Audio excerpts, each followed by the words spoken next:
Hi అండి, welcome to our channel.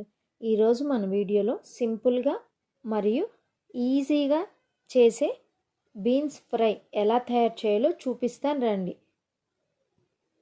కావలసిన పదార్థాలు: బీన్స్ 250 గ్రామ్స్, కొబ్బరి పౌడర్ 1 టేబుల్ స్పూన్, ధనియాల పౌడర్ 1/2 టేబుల్ స్పూన్, కరివేపాకు, కొత్తిమీర.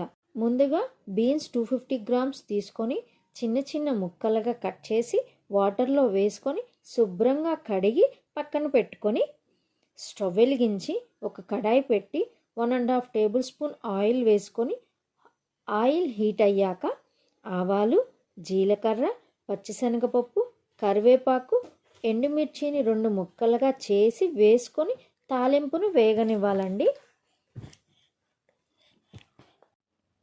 తాలింపు వేగాక ముందుగా కట్ చేసి పెట్టుకున్న బీన్స్ని వేసి 1 table spoon salt, 1/2 table spoon పసుపు వేసుకొని కలుపుకొని మూత పెట్టుకోవాలండి.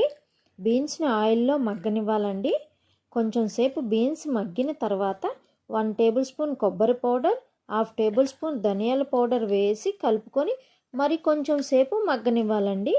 మధ్య మధ్యలో కలుపుతూ ఉండాలండి, ఎందుకంటే కొబ్బరి పౌడర్ అడుగంటుకుంటుంది కాబట్టి. బీన్స్ మగ్గిన తర్వాత 1 టేబుల్ స్పూన్ కారం వేసి కలుపుకొని 2 మినిట్స్ ఉంచి కొత్తిమీర గార్నిష్ చేసుకొని స్టవ్ ఆఫ్ చేసి సర్వ్ చేసుకోవడమేనండి. Thank you for watching. మరిన్ని వీడియోస్ కోసం మా ఛానల్ని సబ్స్క్రైబ్ చేసుకోండి.